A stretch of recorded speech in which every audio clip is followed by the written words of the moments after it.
वित्त मंत्री निर्मला सीतारमण ने हाल ही में एक सवाल के जवाब में कॉर्पोरेट टैक्स की दर को सभी कंपनियों के लिए 15% करने का भरोसा दिया था। इसके बाद से कारोबारी जगत में ये चर्चा जोरों पर है और उम्मीद की जा रही है कि सरकार ये कदम उठा सकती है। दरअसल सरकार ने पिछले साल सितंबर में सभी तरह की रियायतों और इंसेंटिव्स को न लेने वाली कंपनियों के लिए कॉर्पोरेट टैक्स को कम करके 22% कर दिया था।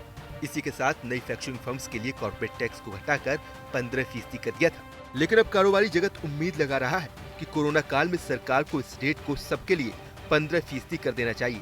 इसके लिए कई तरह की दलील दी जा रही है, लेकिन ये जानने से पहले समझते हैं भारत के कारोबारी जगत के मौजूदा टैक्स स्ट्रक्चर को। भारत में फिलहाल 34.94% की दर से कॉर्पोरेट टैक्स लगता है। रियायतों और इंसेंटिव्स के बाद कंपनियों की टैक्स देनदारी घटकर 27.8% रह जाती है। नए टैक्स ढांचे के तहत रियायतों और इंसेंटिव्स को छोड़ने वाली कंपनियों पर 25.17% टैक्स लगता है। नई मैन्युफैक्चरिंग यूनिट्स को सरचार्ज मिलाकर 17.17% की दर से टैक्स देना होता है। लेकिन इस टैक्स रेट को एशिया के आर्थिक तौर से तेज रफ्तार से बढ़ने वाले मुल्कों से मिलाकर देखने पर असली तस्वीर समझ में आती है। दुनिया में कॉर्पोरेट टैक्स का औसत 23.03% है। चीन और इंडोनेशिया में कॉर्पोरेट टैक्स रेट 25% है। मलेशिया में यह रेट 24% है। सिंगापुर में कॉर्पोरेट टैक्स 17%, जबकि वियतनाम और थाईलैंड में 20% है। ऐसे में ये भारत के मुकाबले कहीं मामूली तो कहीं ज्यादा कम है। लेकिन भारत महंगे टैक्स के अलावा भी कई तरह की चुनौतियों का सामना करता है, जिनमें शामिल है कारोबार के लिए ऊंची ब्याज दरों पर मिलने वाला कर्ज, खराब इंफ्रास्ट्रक्चर, सुधार होने के बावजूद अभी तक भी मुश्किल कारोबारी माहौल, पेचीदा कानून, कड़े श्रम कानून और श्रमिकों की कम उत्पादकता, महंगी बिजली और महंगी जमीन।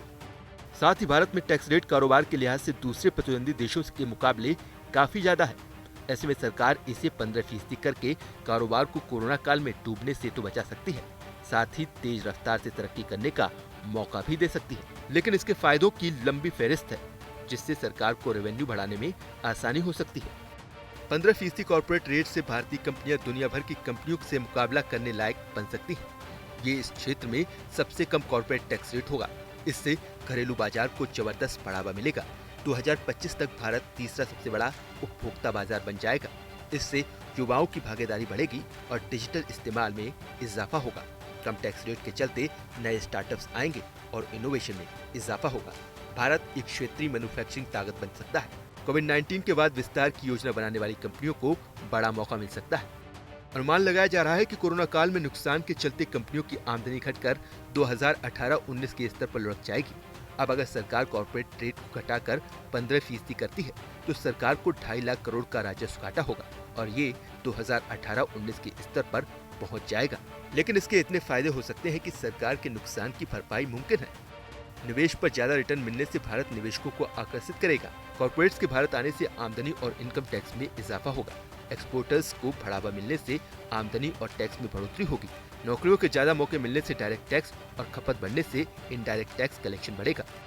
अब देखना यही है कि सरकार किस तरह से टैक्स रेट पर फैसला करती है, जिससे कोरोना की वजह से पैदा हुई सभी आर्थिक बीमारियों का नाश किया जा सके।